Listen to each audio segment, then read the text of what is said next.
Good evening and welcome to the September 19th meeting of the Glenville Town Board. Please rise for invocation and pledge allegiance.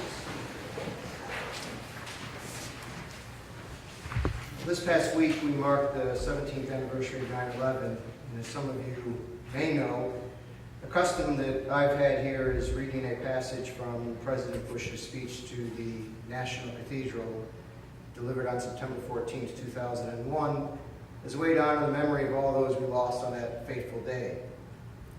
I will read a passage, and afterwards there will be a moment of silence to honor all the victims, the first responders, our military, and this great nation. President Bush addressed the nation and said in part, quote, "In many of our prayers this week, there's a searching and an honesty. At St. Patrick's Cathedral in New York on Tuesday, a woman said, 'I pray to God to give us a sign that he is still here.' Others have prayed for the same, searching hospital to hospital, carrying pictures of those still missing. But God's signs are not always the ones that we look for. We learn in tragedy that his purpose may not be our own.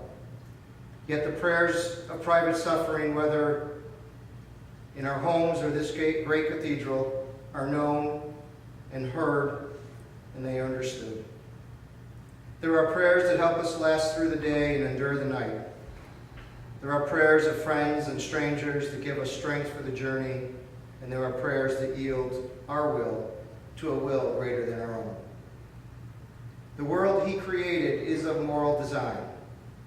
Grief and tragedy and hatred are only for a small time.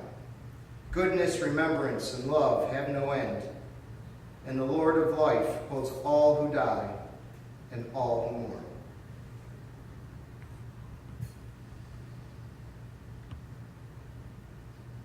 Amen. I pledge allegiance to the flag of the United States of America, and to the republic for which it stands, one nation, under God, indivisible, with liberty and justice for all. Please call the roll. Councilman Pettavani? Here. Councilman Aragosa? Here.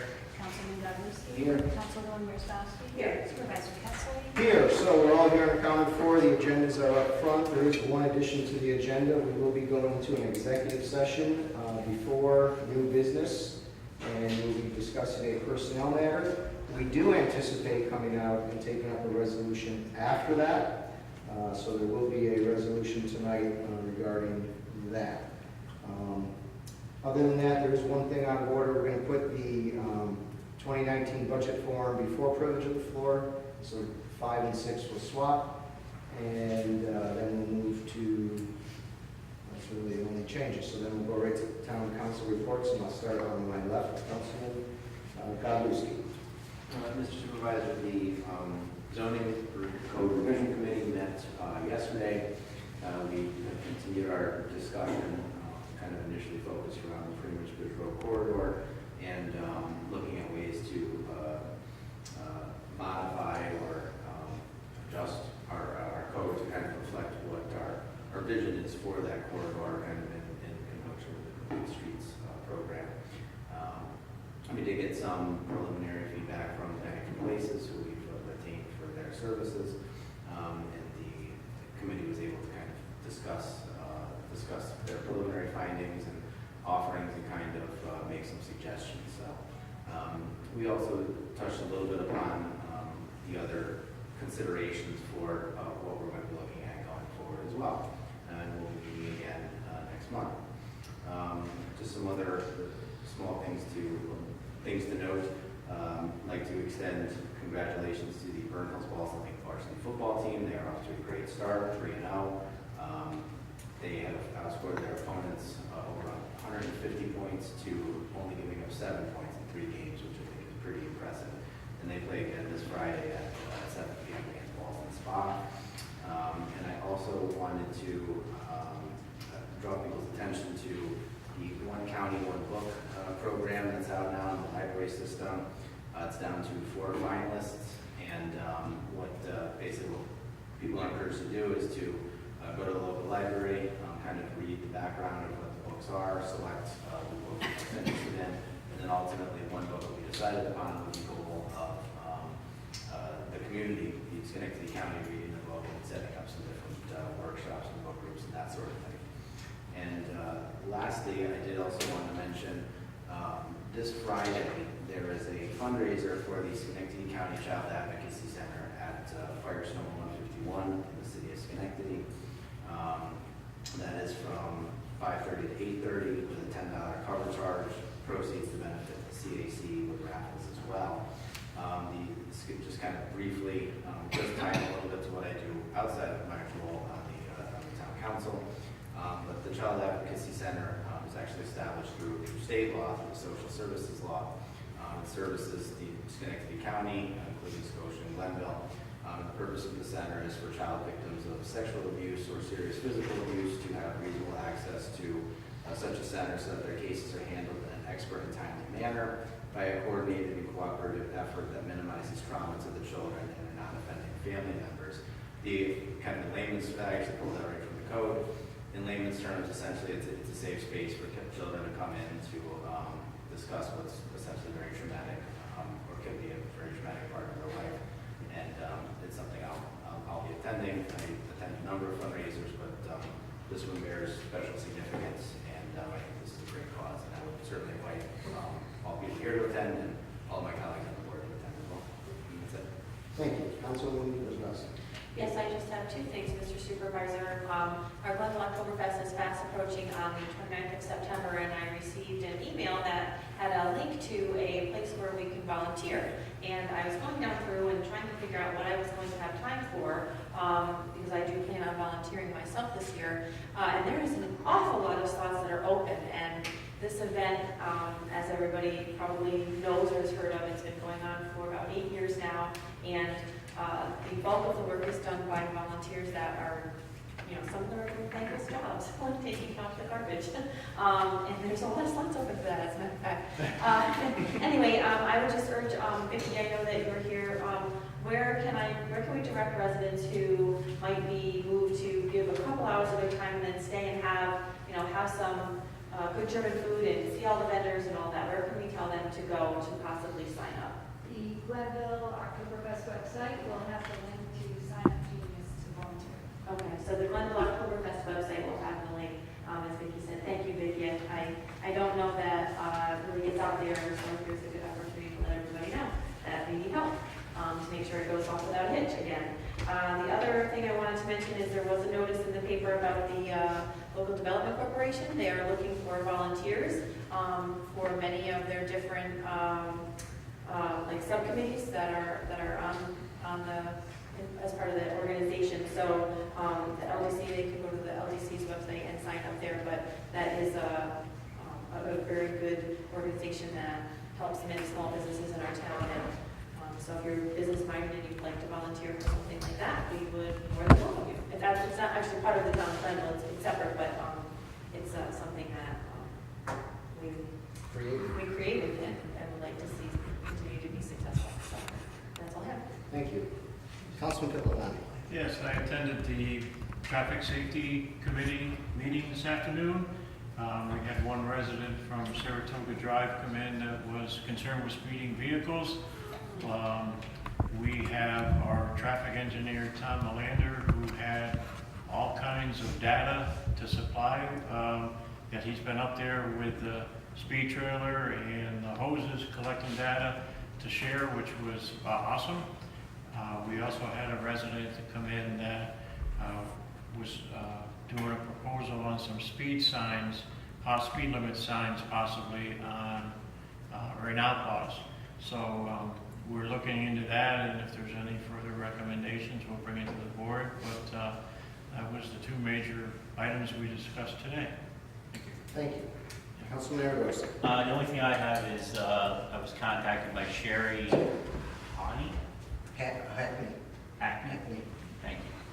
That's a tough one. Looking for help with the support the Historic Yates Mansion event, which is going to be on October 18th.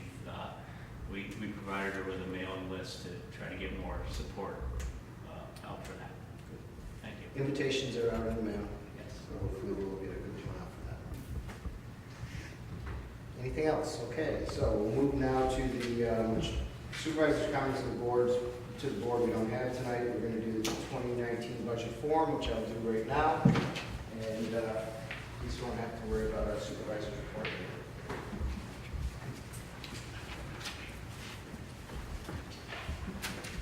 Sorry. If you don't mind, What's the step there, yeah? Don't want to lose you. I'm going to go sit down here. Good evening, everyone. Thank you for coming tonight, whether you're here for the presentation or the board meeting. I'm glad you're here, so welcome. We do this every year since I've been supervisor. One of the things that's been important to me, and I know my colleagues on the board, is making sure that there's transparency in the process. And one of the first things we did was create the budget forums so that residents have input into the budget process before decisions are made. So you're on the very, very front end of the budget process right now. And so we're going to go over some challenges. We're going to put some things in perspective for people. We're going to talk a little bit about what we're looking at in 2019 and beyond, and maybe how you can get involved or what you would like to see in the budget. We'll have a question and answer period after that. So with that, we changed computers here, so let's see if okay, we'll start with basics. There are three basic funds. There's more than three funds in the budget, but there are three basic funds in the town budget. The first thing I want to point out is of those three major funds, it's about a $12.18 million budget. The entire budget is $17.8, almost $18 million when you consider all the other funds. But the three basic funds, the A, the B, and the D, are $12.8 million. Our levy is $8.9 million. So that kind of gives you a sense of how much the levy is in relation to the budget. Where our income comes from, property tax, number one, $6.7 million. Just said that. Sales tax, trailing fairly far behind, 2.7, and then of course it drops from there. Mortgage tax, state aid, franchise fee, that's the cable franchise fee. Everybody hates paying their bill, but we get a little piece of that in the town. And then other is the 1.2. Other is things like court revenue, dog licensing, permits for buildings, grants. We get a lot of grants, so there's a variety of things in that fund, or in that line. But that's kind of the basic budget we're dealing with when we talk about the budget. Now, where does your money go by department? Breaks down this way. Police, $4.4 million. Highway, 3.9. And then from there, all others, that's administration, that's all, everybody else, the courts, the clerks, all the other folks. Dispatch, we pay the county $850,000 a year. Our debt service is $462,000. That's gone down significantly in the past 9 years, and I'll get to a slide on that. And then we have a parks budget of $210,000. And I think there'll be some discussion in this budget and forward on how we want to approach our parks, if there's going to be growth in the parks or not. How does the funds break out by category? By way, far and away, it's personnel. Our wages, almost $5 million. We run the town on 3.8, and then health insurance is $2 million, state retirement $1 million, all other benefits, miscellaneous benefits $653,000, and then our debt service, as I mentioned, $462,000. Our entire personnel cost is $8.6 million a year. We're a people business. Our levy is $8.6 million a year, just by coincidence. But that is where the majority of the revenue goes. It's raised in the town. Notable items for 2019. We've had requests. These are requests. These are not in the budget necessarily, although some of them may be. Personnel requests, which includes new positions, $200,000 in additional spending. We've had 8 total additional vehicles requested at a total of $300,000, and that's over the police department, building department, and highway. We've had additional raises requested from department heads, additional $15,000 that would come out to. We've had additional staff requests of 3 additional employees of another $175,000. That's on top of the officer we just hired in July of this year, and the officer we will be hiring if this budget is approved in 2019. So that's an addition to that. This one's a biggie, capital requests, $7 million. That doesn't even include the potential for a new town hall, a new highway garage, or any of the Yates Mansion renovations. Now, take that $7 million though with a grain of salt, because what we do is we ask department heads to give us their view of this year and coming years, so the board can start to prioritize and think about what's ahead. That's not all for 2019 budget, but it does highlight the need coming in capital expenses for the town of Glenville when you look through all the requests. And so it's helpful for us to get those requests. We ask department heads every year to fill out their sheets, prioritize it, and hand them in. And it's been very helpful, I think, for Jason and I, and will be a good tool for the board as we begin to look at the potential for what's ahead as far as capital needs.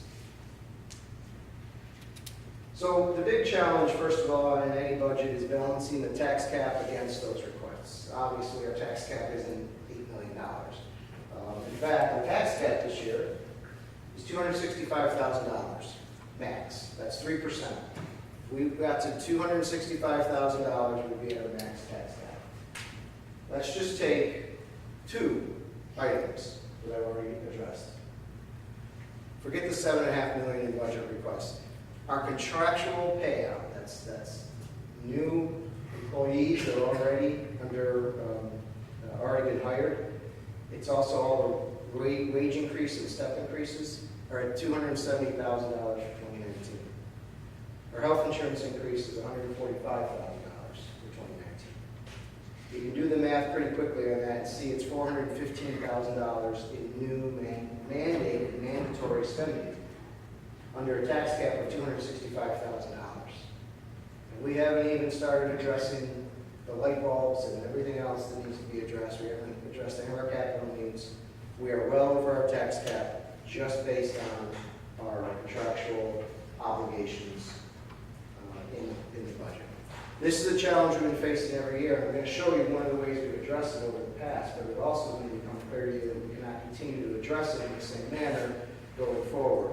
I mean, I think we've kind of gotten to where we're going to be with the reduction of some of our costs.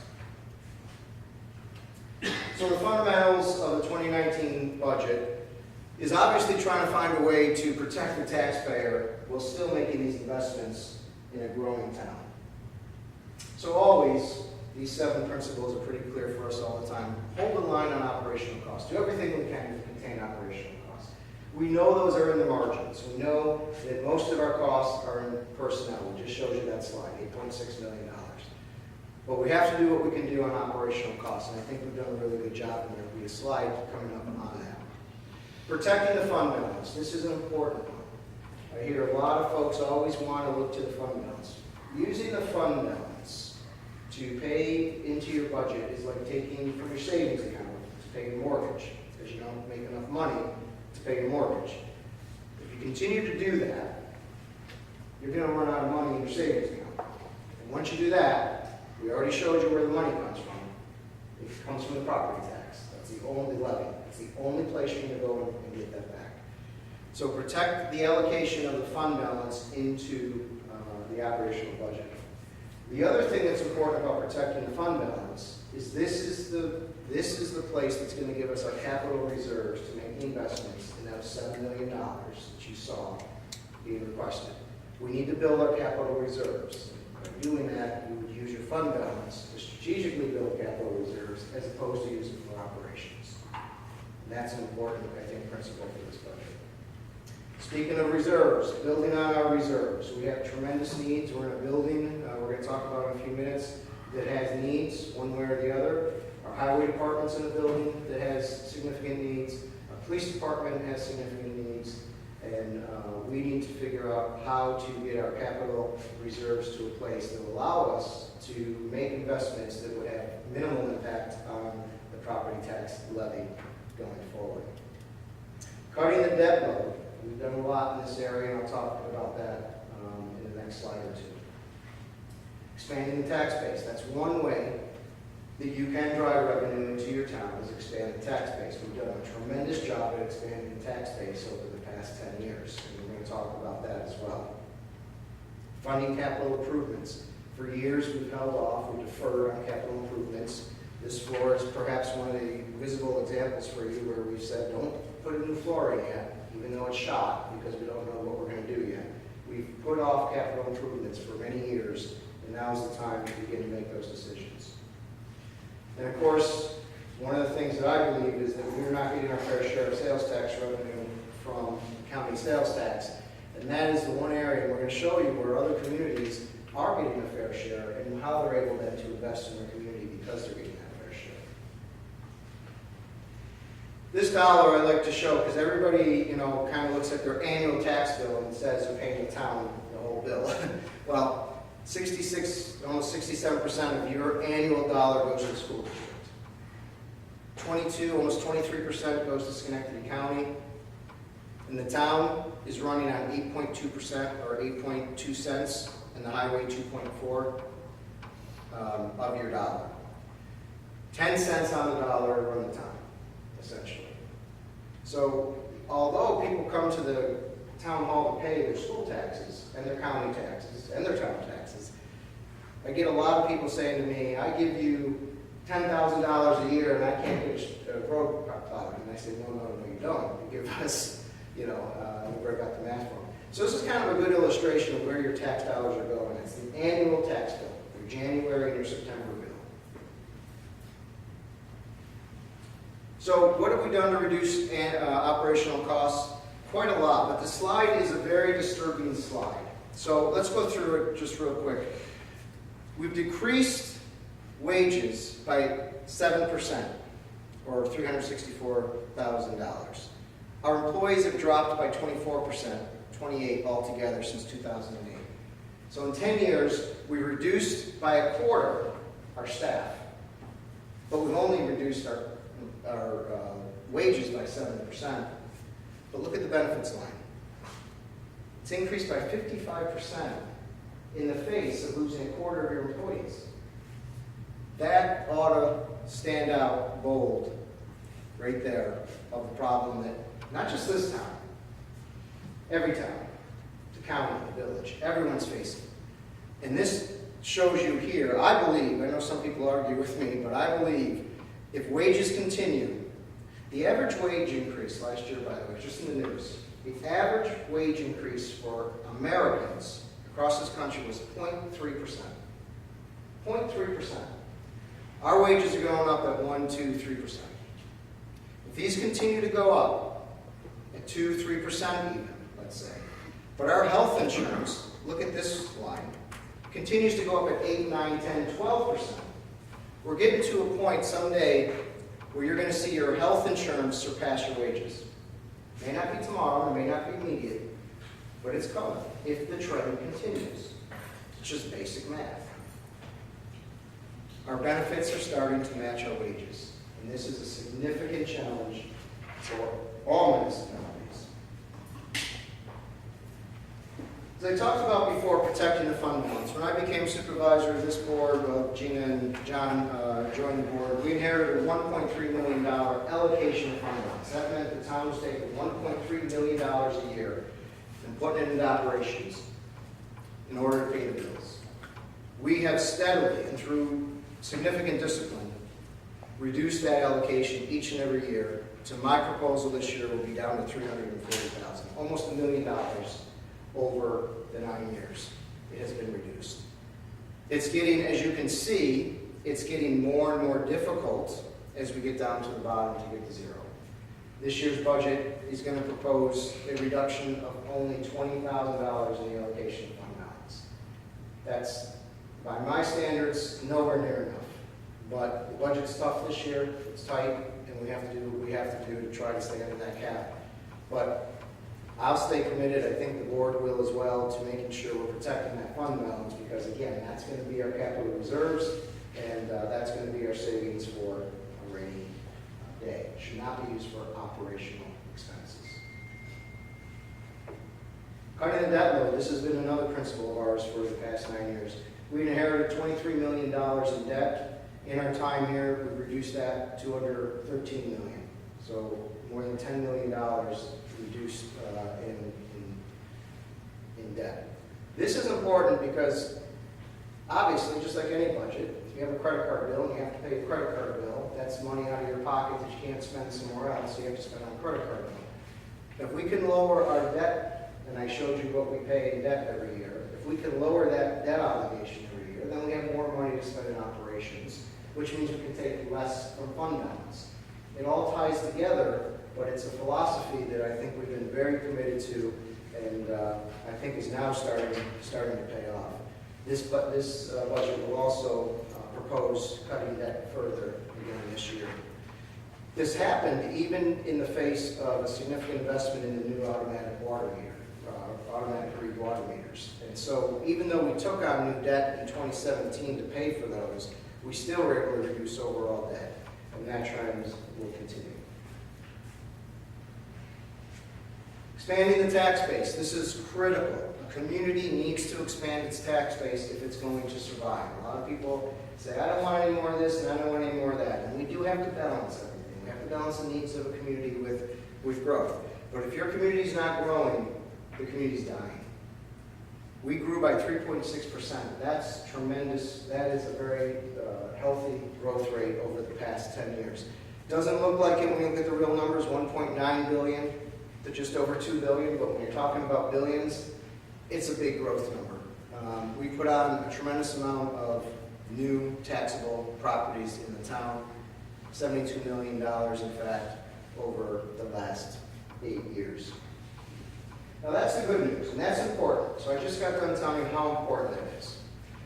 But unfortunately, when you look at it, the impact on the town is minimal because our tax rate is so low. We're almost penalized. So when you look at the county's tax rate of $7.88 on a resident per thousand, they're getting $567,000 of that revenue growth. When you look at the school at $23, they're getting the biggest share, but the town at $3.74 gets a very small share of that growth. So although it's important, and although it is helpful, it doesn't have the impact that people seem to think it would have when you, again, look at your tax dollar, your annual tax dollar, where it actually goes. And it's not a lot of it's going to the town. So people that say you don't need your sales tax growth because you're getting property tax growth, the fact of the matter is just the opposite. The county's already receiving a much larger share, almost double share of what the town's receiving on that growth. And so that's why I think we need to continue, obviously, but we also need to continue to try to find other areas of revenue, that being mostly sales tax. What are we doing to invest in our people? As I said earlier, we added 2 police officers. One, July of this year, and officers in the academy should be ready by January. And then we have a officer that we've committed to for 2019. The open question, at least in my proposed budget, is if it's a January officer or a July officer, when that officer will be coming out to the budget. So there'll be 2 new officers in 2 years. We've had requests for additional staff and/or hours in certain departments. They're listed there: clerk's office, DPW, highway, parks. As I mentioned, parks is an area where we need to look at more investment of people and resources. We don't have a lot invested in parks when you compare our parks to other park systems and how many parks we have and the amount of parks that we have as far as acreage. The historian's office, and then grant writers and grant administrators. And that's not necessarily plural. But one of the really good news about the town is we get our fair share of grants. We get a lot of grants. The only thing harder than writing a grant is administering a grant. And so it takes a lot of paperwork, we have a lot of reporting, and our offices, the planner's office, my office is getting overwhelmed in trying to keep up with that. And if we're going to continue to try to build a pipeline for more grants, then we're going to need somebody who's going to, A, go out and hunt for them, and B, help us with the paperwork administration so we can continue to keep those grants coming Capital needs, dominating a lot of the conversation of this budget, I believe. Our parks, first and foremost, we had $150,000 in new equipment requests for the parks.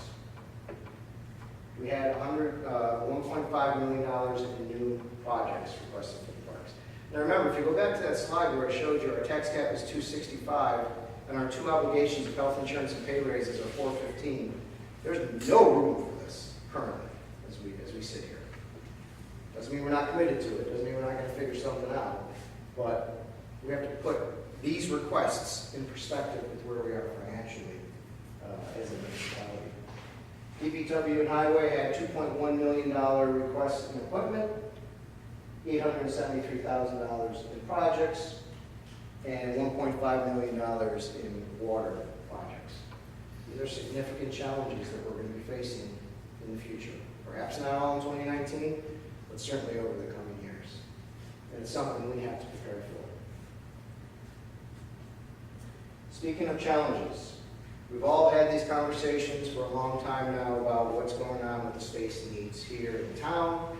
I know the village is looking at their needs. There's a lot of conversation, a lot of ideas of what should be next.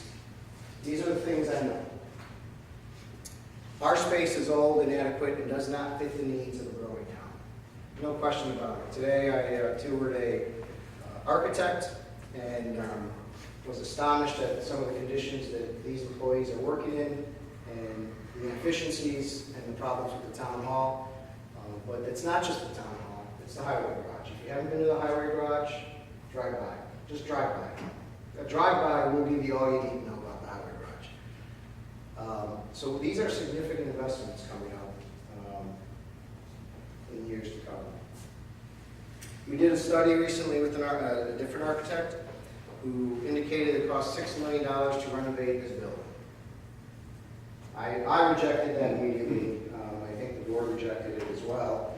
It's still an option as we go forward, but to spend $6 million on this building is just foolish. It's foolish. So if we were to start looking at potential for a new town hall, obviously we've had a lot of residents indicate we should be sharing space with the village. That's an option, and that's something we need to pursue. But where would the revenue sources come from a new town hall is the question I get all the time. And so what we've been working on is a couple of things.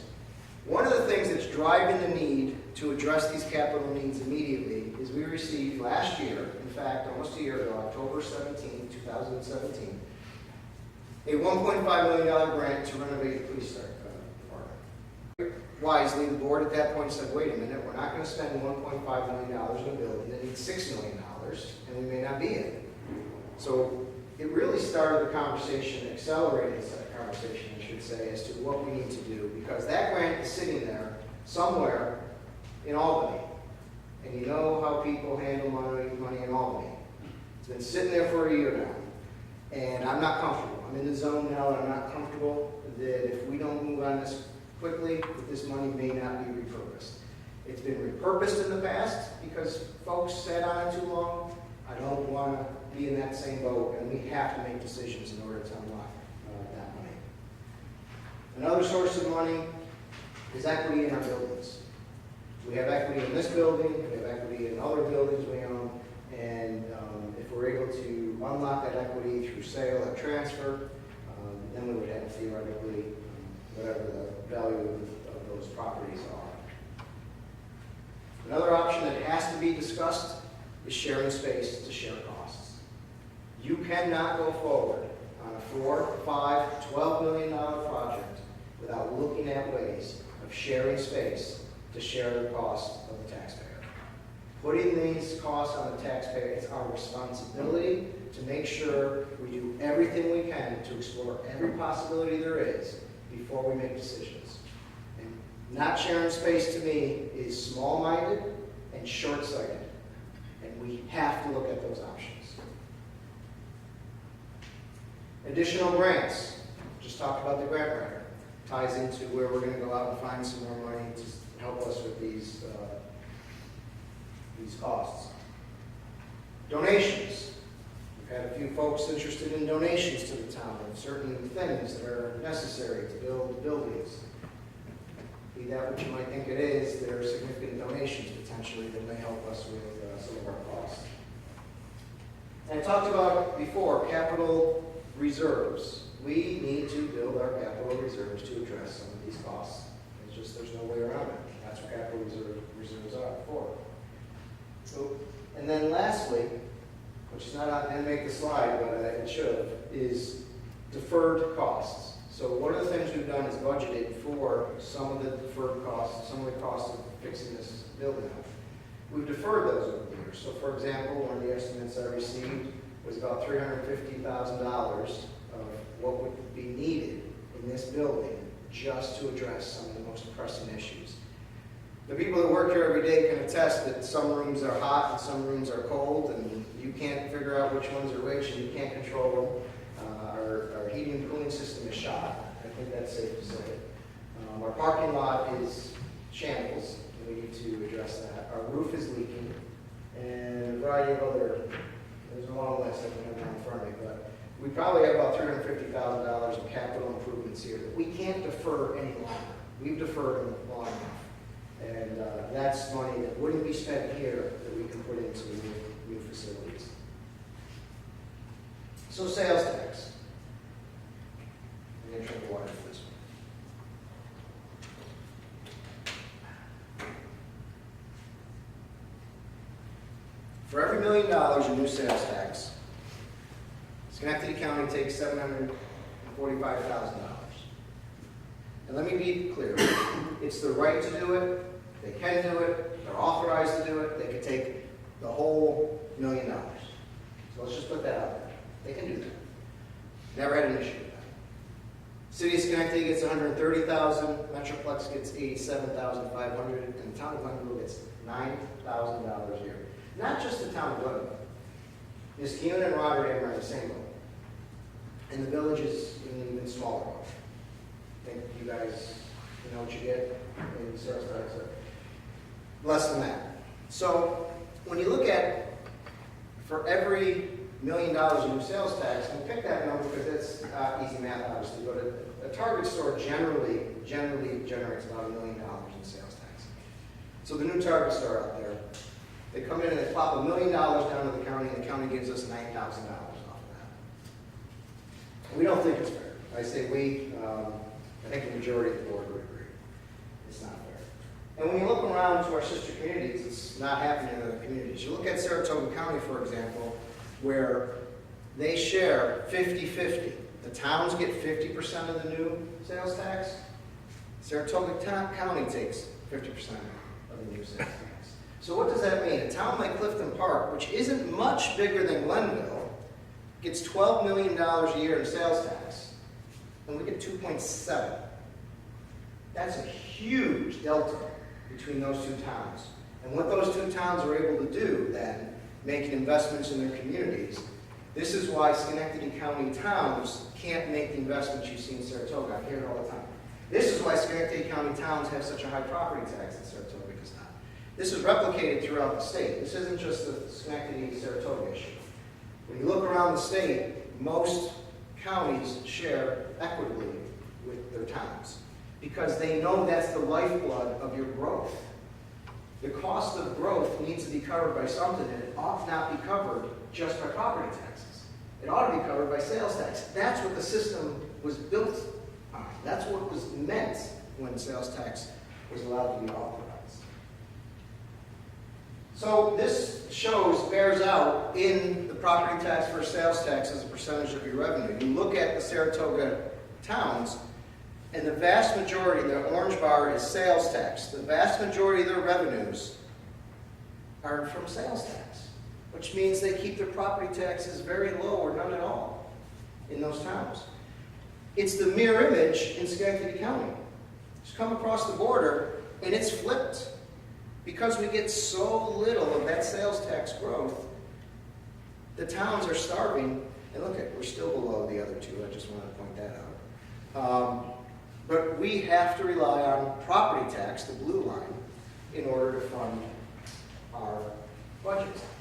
That makes it hard to fund new employees. That makes it hard to fund new capital projects. That makes it hard to provide our residents with the tax breaks they deserve on the property bills, even though we're growing.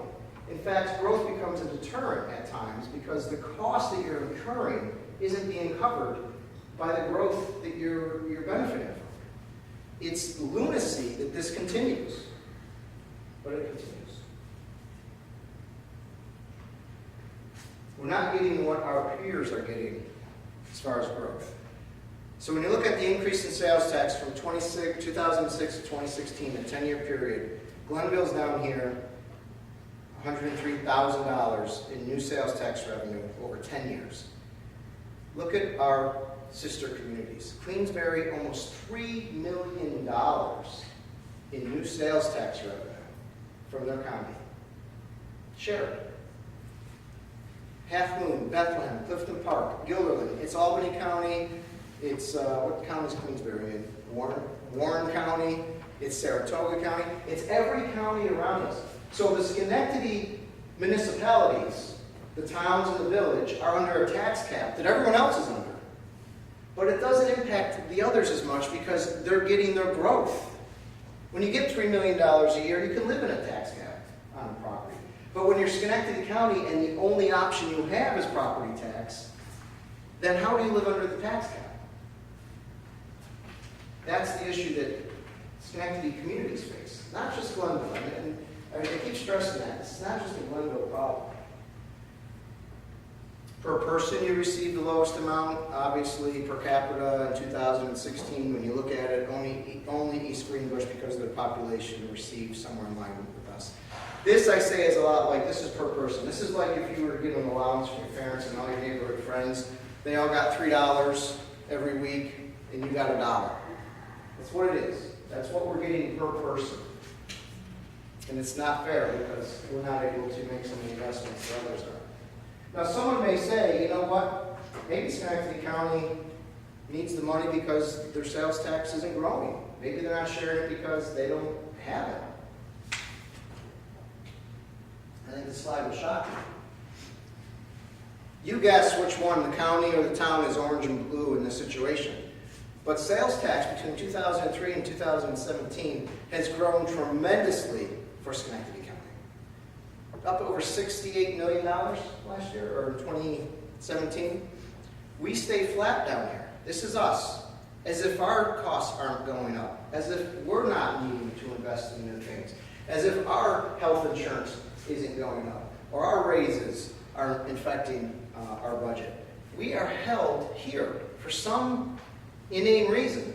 We are held here when they continue to benefit from all this growth. Now, what does that look like? It looks like this. If we had $1 and change, they keep this, and you get this. And guess what? This penny is not distorted by mistake. We had to give them a sliver back. Because we don't quite get the whole penny in the share. They get it over here. This is what it looks like graphically. That's not fair. Anybody who says this is fair has a fundamental misunderstanding of fairness. The community cannot survive with this. And just a few more examples in real dollars. What people get in sales tax. I point this one out because Ballston, this is the town of Ballston right here. They get just about what we get. We have 20,000 more people than they have. They have 9,000 people and they get what we get in sales tax. How is that fair? How does that make sense to anybody? You wonder why Clifton Park's growing the way it is. $12 million, there it is, I showed you earlier. We're down here at 2.7. Ballston is just slightly higher than that. We have 3 times the residents. Now, we seem to be in a county now where there's a split occurring. There's the people who are benefiting and the people who aren't benefiting. It was illustrated perfectly in the recent Times Union newspaper article about who's benefiting from growth in the county and who isn't. The chairman of the City Council's Finance Committee in Schenectady admits that even though they ended in 2017 with a $1.7 million deficit, they're going to deliver a tax cut. If If you can believe that. They ended a deficit and they deliver a tax cut to the residents. We end not a deficit, like all the other towns, and we still have to increase the levy. He cited several reasons for this, chiefly the revenue from the casino. So the city and the county get their sales tax growth, and they get the 2.6 million each a year from the casino. He even says, the reality is without casino revenues, the city would have an upwards of 6.5% tax increase. This is wealth distribution. This is exactly what's happening here. Some parts of the county are benefiting tremendously, and some parts are starving. And it's not right. People forget there's a whole community on this side of the river. And until we start making noise about that, this is going to continue. You're going to continue to see communities that can spend, have deficits, and still continue to have tax breaks for their residents, and other communities that are suffering, starving, and trying to provide for a growing community here.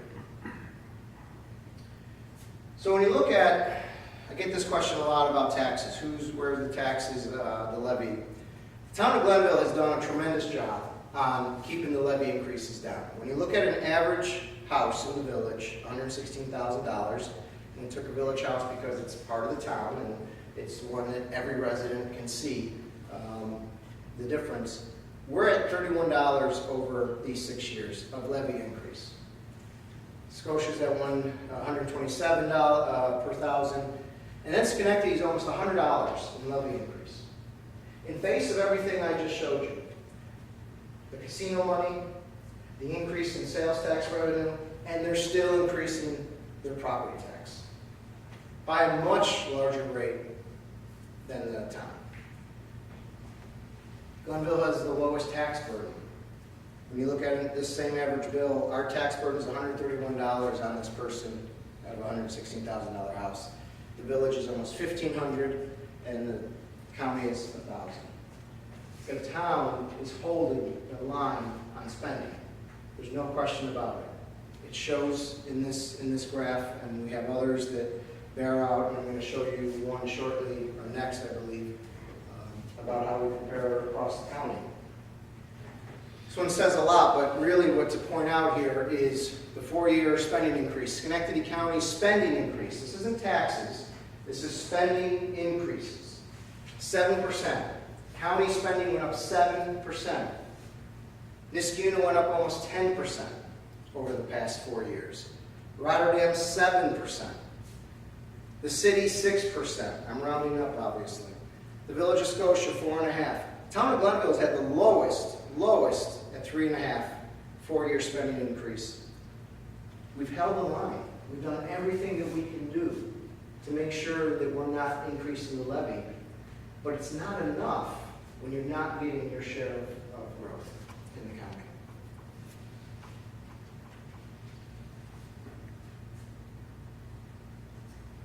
Priorities for this proposed budget. Continue our philosophy. We're going to lower the debt burden. We're going to cut this budget. I will propose we'll cut another $750,000 roughly in debt.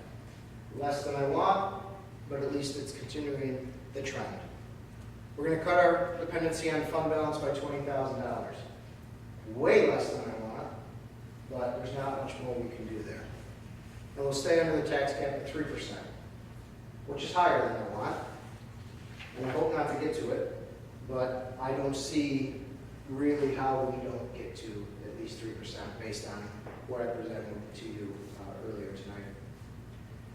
Finally, the challenges ahead for us as a community, not necessarily in 2019, but certainly 2019 and going out forward.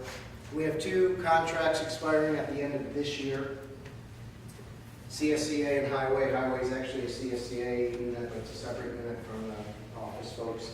So there's 2 CSCA contracts that will expire. Anytime you have uncertainty in a budget, that's bad. Because you don't know. You don't know what the increase is going to be. You don't know what the health insurance necessarily impacts going to be. And so when you're trying to put a budget together, That uncertainty creates a lot of problems, and that's guesswork. Retirement payouts continue to stress our budget. $600,000 has been paid out over the past 6 years in retirements. People walk out the door, they walk out the door with a significant amount of cash. $20,000, $30,000, $50,000 in cash under negotiated union benefits.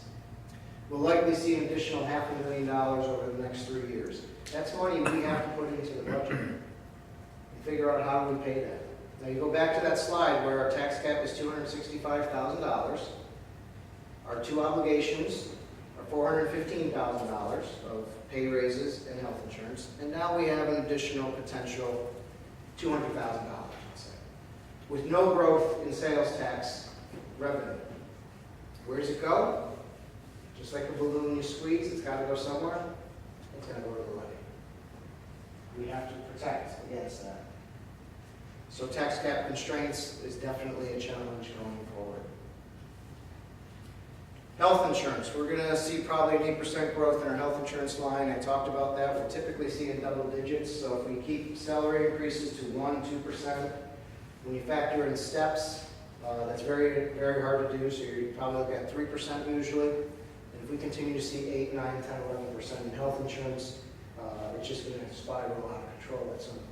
We're doing all we can to keep it under control, but we're boxing with one hand tied behind our back and a blindfold on our face when we try to negotiate some of these union contracts when you have the Taylor Law. I don't blame the unions. You're in a state where when you come to the table, if you do absolutely nothing, you're held harmless.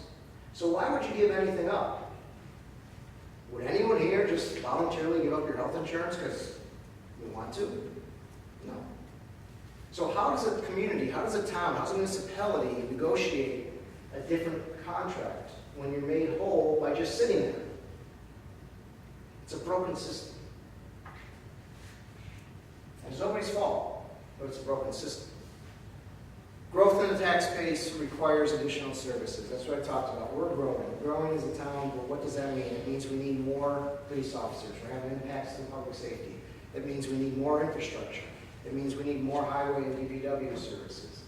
We have impacts to our staff and to our services we try to provide every time that we add additional either businesses or communities or apartments or houses to our town. But we're not getting that benefit of that growth. And so that ties into the revenue share is unfair. Sales tax and casino money. We've given up on the casino money, no one's listening, no one's going to listen, that's just going to continue going the way it's going. But that sales tax, fair share, we have got to get our fair share in the next negotiation round, and that's in 2020. These are usually 7-year deals locked up. That's why we've had such a long, you saw that where in the past 14, 15 years we haven't seen an increase in our sales tax because they locked this up in long-term contracts. And by the way, people say, well, how can you negotiate such a deal like that? I haven't been supervisor, I don't think, since the negotiations, but the towns, maybe the last one, the towns are invited to the table. We don't get a say in the negotiations. By state law, perfectly correct. The only ones who have a standing are cities and counties in negotiating that deal. So the city and the county sit down, they negotiate a deal. That's why they get the lion's share. And the towns just get whatever they tell us we're getting. I say we have people in the county legislature who are supposed to be representing the towns, and they are be fighting for those towns. And that's how the system works, is making sure that we're represented through our county legislature. It's right now the system is, it's the county and it's the towns. The county is the town, the towns. You can't get away from that. We are the county. And so I don't see where there's this kind of dichotomy of the county versus the towns. The people on that legislature are from the communities that make up the county. And they're supposed to be representing us. They're not supposed to be representing the county. They're supposed to be representing Glenville and Niskayuna. Ours, anyway. And so, until something changes, we're going to see these challenges continue.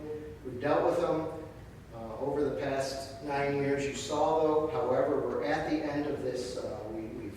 Some people say right size, everyone has a different opinion of that, but we've lost 24% of our workforce. There's no more to lose. There's no more cutting there. In fact, we're starting to go the other way because of growth. So those are the challenges. And I guess now would be a good time to take questions or comments or anything anyone wants to say. You started looking like you wanted to say something. Oh, no, right here. Yes? WCC from Schenectady County, joins Saratoga. Without question, I get that question. Without exception, I get that question every single time I do a budget for it. It's amazing. They've tried for years. The state's never going to allow it. It has to be approved by the legislature. Well, does anyone at the state level willing to listen to your story and help? Nobody above us wants to listen to anything. They have their own problems, I guess, but we shopped this around to the county. This very room, we held a Supervisor Syed and I held a roundtable with our county legislators. We have 5 from this district. 2 came, and only 1 followed up. And that's it. The biggest issue facing their towns, and that's all we got. We took it to the state. So we need a bill in the state legislature to make sure everybody's getting a fair share. The state said it's a county issue. We don't get involved in the county issue. That's a county issue.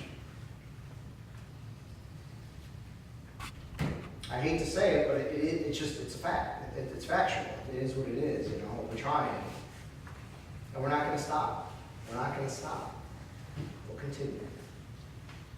Well, you got to get more support through the media, the newspapers, and recognizing the problem and talking about it. I agree with you. And I'm going to tell you, I love the Gazette. I love the media. True news in Schenectady County. It's all true news. But how this hasn't been examined by their editorial board, I am perplexed. Absolutely perplexed. This is one of the biggest issues facing major communities, and they have been silent on it. I've seen them write editorials that just blow my mind, that shouldn't spend any time on.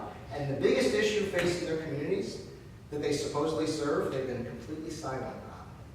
And that's disappointing. That's the mildest way I can say it. But residents can write letters to the editor. We don't have the total understanding that someone like you has in this. Well, I'm doing everything I can to, this will be available online. What about the other towns? We're not the only one that's impacted this way, Correct. is that right? Correct. This surprisingly had an understanding of this issue finally after years of trying to get them to understand it. Supervisor Syed has been very supportive of talking, but I don't think the town board has been. So that's one issue. In Rotterdam is Rotterdam. I can't really speak for them. We have a village trustee here. I think that the village should be looking at this strongly. It's affecting them just as much as it's affecting us. Affecting who? The village of Scotia.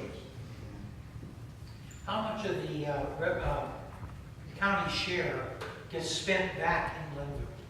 Spent back? Well, roads, whatever services the county has to provide for Glenville. Do you have any feel for that? Yeah, really the only services the county provides is roads.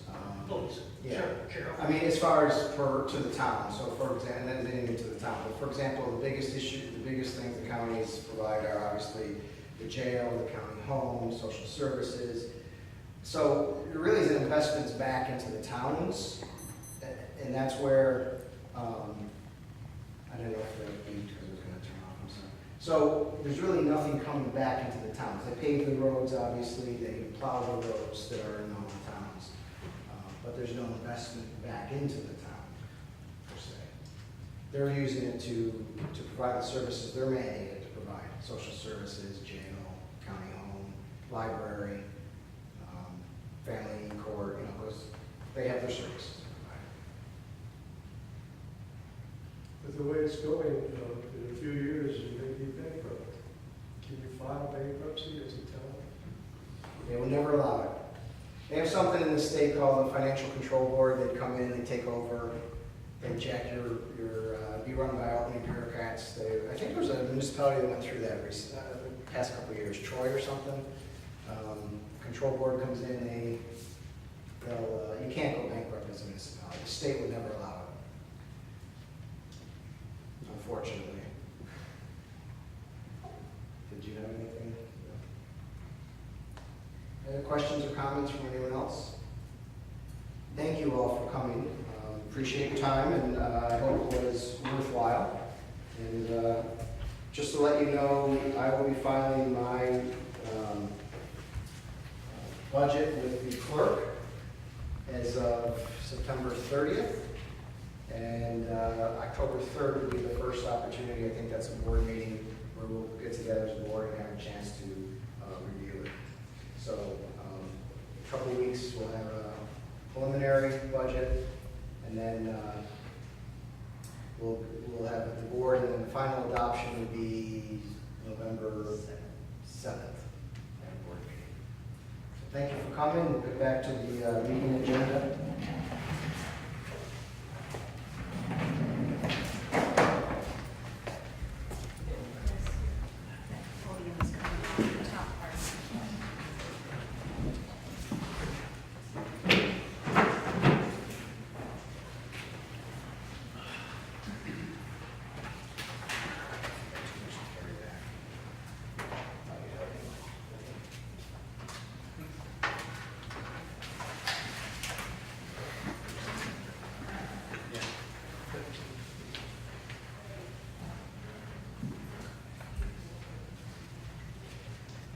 Okay, so back to the agenda.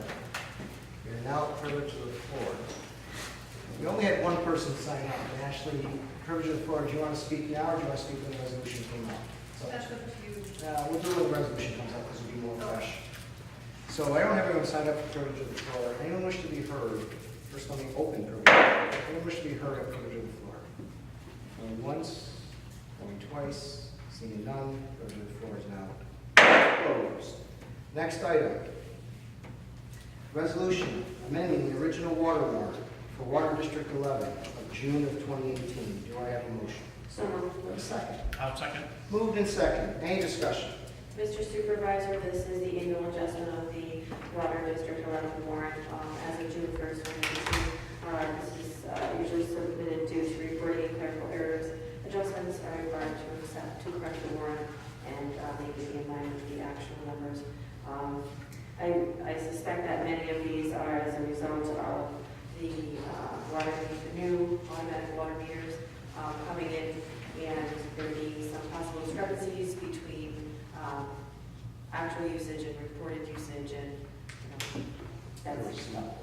so going forward, we actually next year should see a much smaller list, if one at all, because of the automated meter reading that we now have available to the residents. So. Any other questions or comments? This is the entire, or there's still things out there that may come later? This would be the entire water. There's no, so there's nothing disputed. This is fine. At this time, if something wasn't paid, disputed, it goes on to the county, re-levied onto the January taxes. Any other questions or comments? Seeing none, please report the vote. Councilman Pittavani? Yes. Councilman Yorogosa? Yes. Councilman Goddowski? Yes. Councilwoman Wozzachowski? Yes. Supervisor Catzler? Yes, resolution passes. Next resolution is 8. The resolution stating that the records of the Town Justice Court for January 2017 through December 2017 have been audited, and we're accepting that audit. Do I have a motion? So moved. Do I have a second? I'll second. Moved in second. Any discussion? Mr. Supervisor, as you stated, this is in reference to the annual audit that we conduct for our Town Justice Court, and it's been found to be everything's in order. It is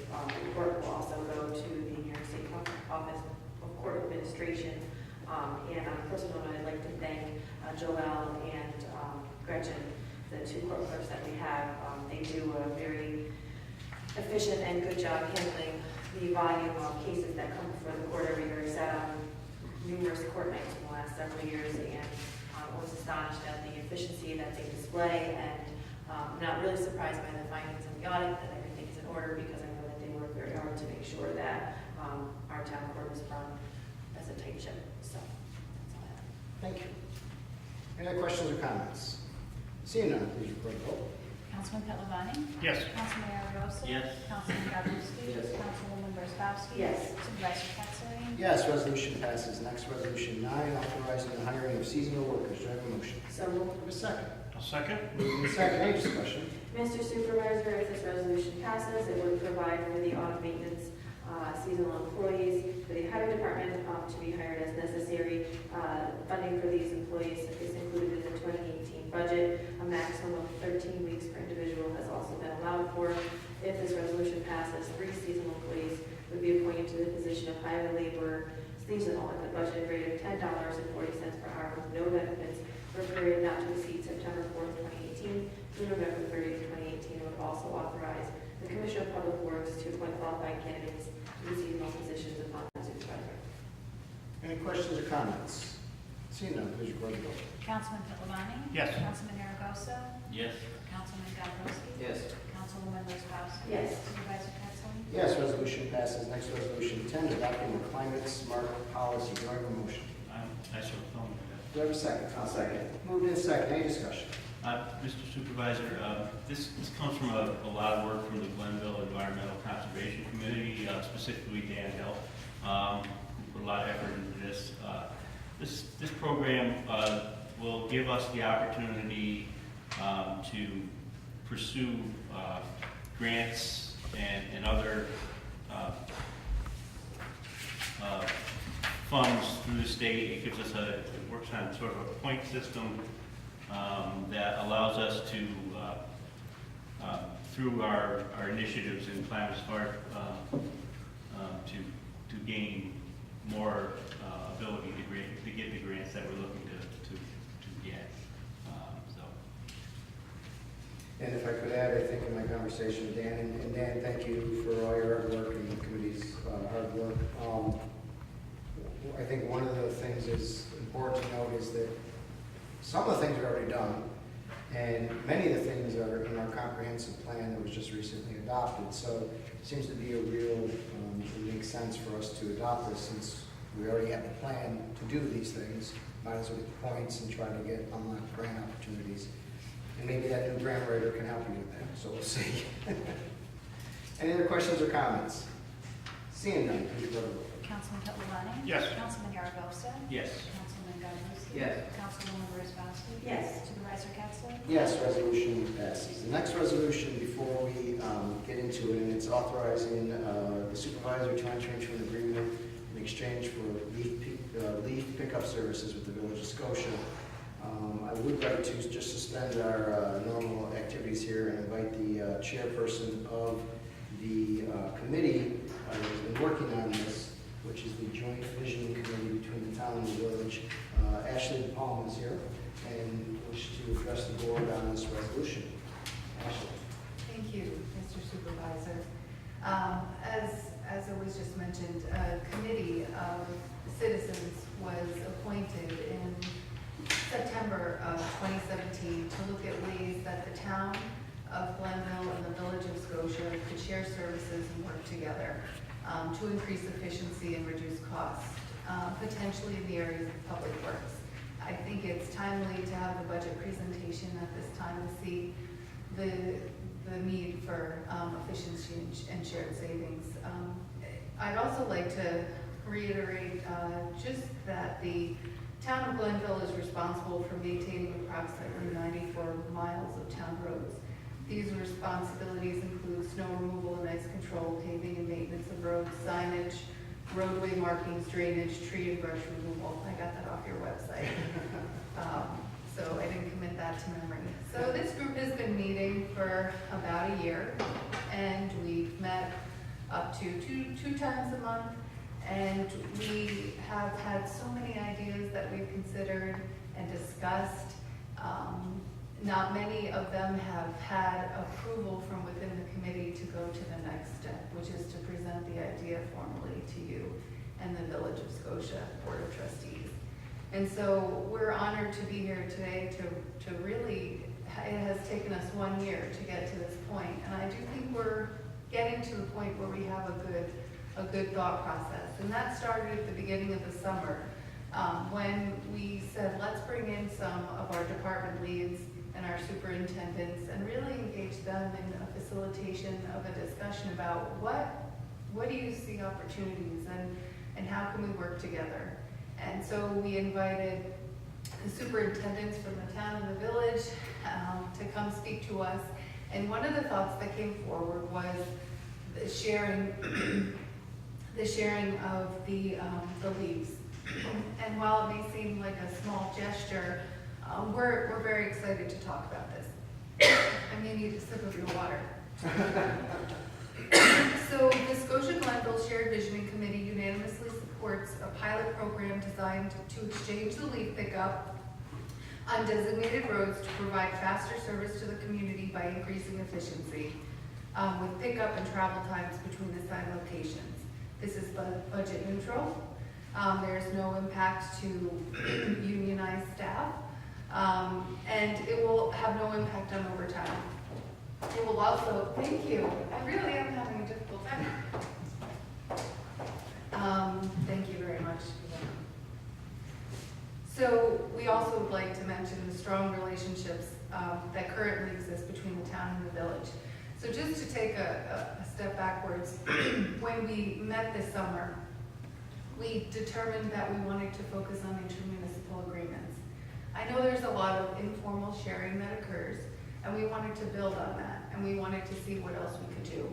There's also some best practices happening between the town and the county. Some sharing, mile for mile sharing that makes it approved by the unions. And so we said, well, what can we do to replicate this? And so we had Andrew and Mike come back to speak to us, I believe in August, and we talked about, okay, here's a map. Not everyone can see it, but there is a map, and how can we look at the red area, which is the village boundary, and then everything else being the town boundaries, and consider the total lane miles and the mile portion share there. So in that spirit of collaboration, the Village of Scotia, with this proposal, would pick up leaves on the following town of Glenville roadways. I'll read them for the record. Wren Street, Lark Street, Alexander Ave, Shimmerhorn Street from the school to Mohawk Ave, the town portion of Broad Street, Glenville Ave, Sanders Ave, Riverside Ave, Charles Street, Division Street, town portion, Kramer Ave, and McMichael Ave. So you'd have to really look at the drawing to see exactly how that snakes around below the Ave. And if you have any specific questions, we do have some experts in the room to help answer those. And that's totally miles of 5.83. And the town of Glenville would pick up leaves on the following Village of Scotia roadways above the Ave. Holly Boulevard South, Market Street, Oakhurst Drive, Oakland Ave, the village portion, Red Coach Drive, Red Oak Drive, Slatestone Drive, Vista Drive, Wampum Drive, the village portion of Banker Ave, Cartwheel Drive, Deerfield Place, Garnet Lane, Glenview Drive, Boulder Bend, Parkland Ave, the village portion, and that's a total lane miles of 6.58. And so we also discussed how would we measure success. We so want to have some ideas stimulated from this group where we can be successful. And so we determined that we're able to track the number of loads of leaves to the previous time frame to really see, okay, are we still picking up the same amount of leaves compared to this time last year? And also the timeline. So maybe at this point last year we were ahead, or now we're behind. And so we propose that if this is approved, it was approved by the village board last week, we would create an implementation plan to really focus on understanding the community's questions and draft that communication plan, and I think a lot of it we already have based on the premise of the committee. Update the union leadership, of course, on the status, and then start to coordinate, because as you look down, you do see there are still some roadways that will be maintained by the town of Glenville, and so they have already, the superintendents have discussed how to coordinate schedules to ensure succinct pickup and to ensure that while the village is picking up certain streets in the town, that the same is happening on the other streets. So I could continue talking about the spirit of this proposal, but I would like to open it up to questions from the board at this time. Two things, Ashley. Can you just speak a little bit more about how this efficiency ends up saving money, what the principle behind the efficiency? And also, you might have addressed it, I might have missed it, but the potential for future sharing in other seasons. Sure. So to address your first question about efficiency with cost savings, essentially there's efficiencies when you save time, and that is part of waste, and that's one way we can be efficient. When we look at the entire roadway and the amount of non-value added time that is spent between the motion that's wasted, we can equate that to dollars. So if we were to take the salary of the staff, combined with the savings of efficiency and the improved morale and the spirit of collaboration, we could put a cost to the quality or to the cost of poor quality. So we do believe that when we look at this, there are soft savings with, in essence, removing some waste with movement, motion, and travel up and down between the upper, above the Ave and lower. And regarding the second question, I think that what we'd like to propose is, while the committee has only been appointed to 1 year, which is up this month, there has been a recommendation that we remain appointed until the end of the year, until December. One, to see how this program is successful and potentially take the next step with seeing what other opportunities are available. And so what we'd like to do is to continue to meet, keep our eye on this, continue to talk about our metrics for success, and see how we might operationalize this further in the other coming seasons. So I don't think we have a plan right now. This is focused on the LEAF program, but at the same time, it may give us some ideas for other efficiencies. Are you positive the resolution said this month? Because typically we appoint for a calendar year, organizational. I heard it's a 1-year appointment. I think it meant 1 calendar year. Oh, Because we always appoint for 1 calendar year at the organizational meeting, so it would be the end of December. It should be. oh, okay. Let's just interpret it that way. Sounds good. Surprise. Yeah, we'll check it, but it would be very unusual for us to end a committee. Oh, okay. Okay. Very unusual. So, congratulations, you got rehired. So, Any other- anything else? As a member of the committee, I just want to thank Ashley for her time and dedication. As the chairman, you're doing a great job. And thank you, Roger, for being on the committee too. Thank you. It's a great committee. John's been part of it, I've been part of it, Kevin from the village. Of course, we've mentioned superintendents already, but they were guests featured at the meetings. Loretta's the other one from the village, correct? Yeah. It's a good committee. Sorry, Kevin, didn't see you. That's okay. Thanks for all your efforts. Appreciate it. It's stuff that the committees like the one that you are serving on are very important, because we can't possibly look at everything. And so when there are community members that are engaged and that are looking at different problems and solutions, and then coming to us with recommendations, it makes it a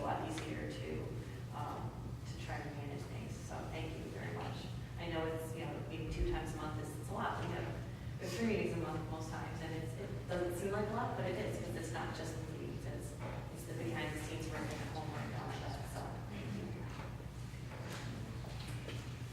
Thank you, Ashley. Thank you very much.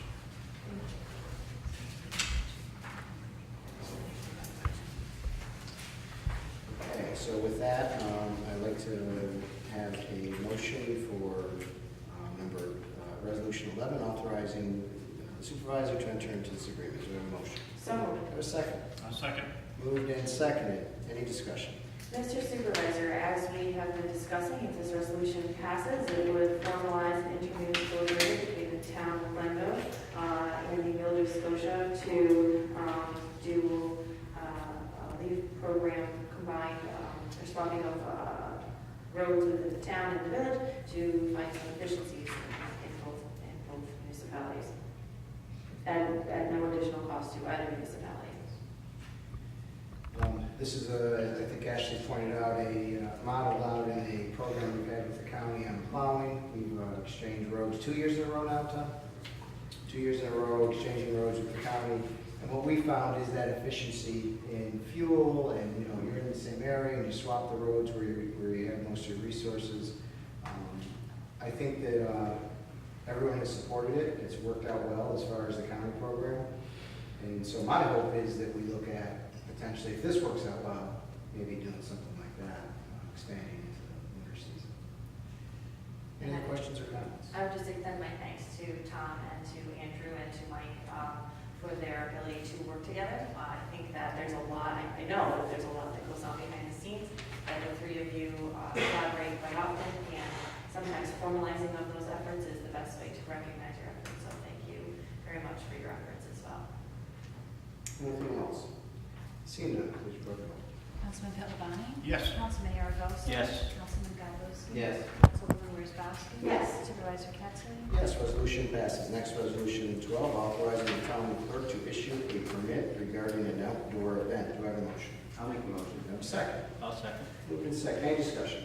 Mr. Supervisor, this is an application by the Baptist Health System for a flea market. This would be at 39 Spire Town Road on Saturday, October 6th, from 9 a.m. to 3 p.m. Yes, we would, yeah, that's it. Thank you. Any other questions or comments?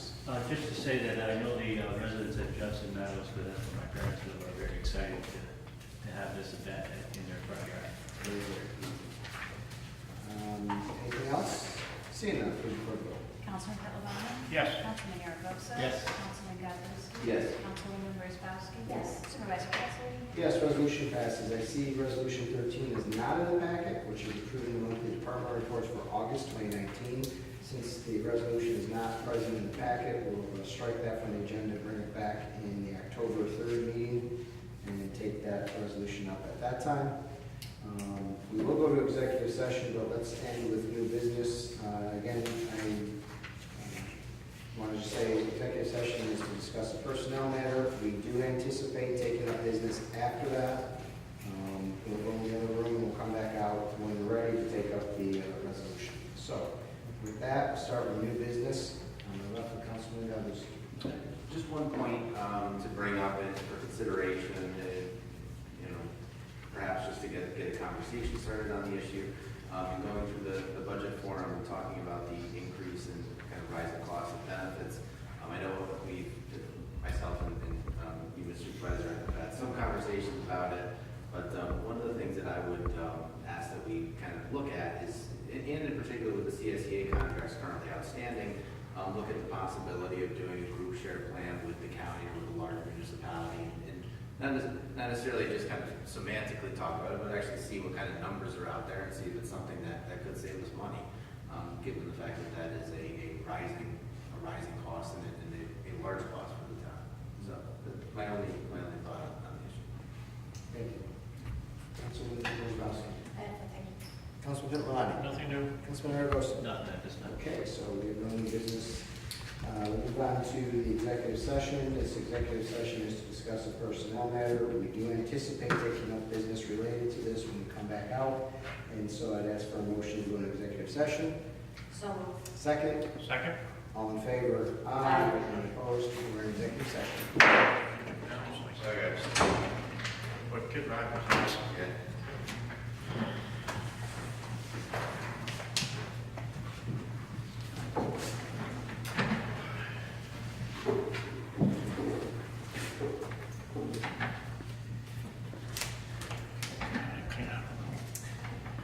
Call the board back into order to regular session and take up resolution number.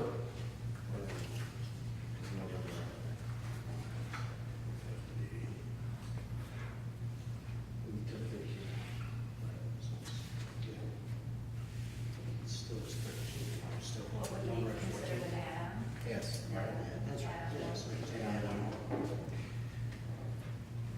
Go back in regular session, the board will take up consideration of resolution add-on 1 related to a personnel matter. Do I have a motion? So moved. Do I have a second? Second? Moved and seconded. We do not have the resolution in written form for the board, so I will read the resolution into the record verbally, and then if need be, we can have a discussion at that time. Resolution add-on number 1 states, whereas the town has served disciplinary charges against a town highway department employee, and whereas the attorney for the town and the attorney for the CSCA highway unit and the employee have come to terms on an agreement to resolve such charges, which has been explained to the town board in this executive session. Now therefore be it resolved, the town board hereby authorizes the supervisor to enter into an agreement with CSCA and the affected employee in lieu of proceeding with disciplinary arbitration. That is the resolution. Any comments or questions? Seeing none, please record the vote. Councilman Pittavani? Yes. Councilman Aragosa? Yes. Councilman Gollowski? Yes. Councilwoman Rosbowski? Yes. Supervisor Capson? Yes, resolution passes. We have no further items on our agenda, so I'll take a motion for. I hear one. I hear two. To adjourn. I'll move it. I'll second. Moved and second. All in favor? Aye. Any opposed? We're adjourned.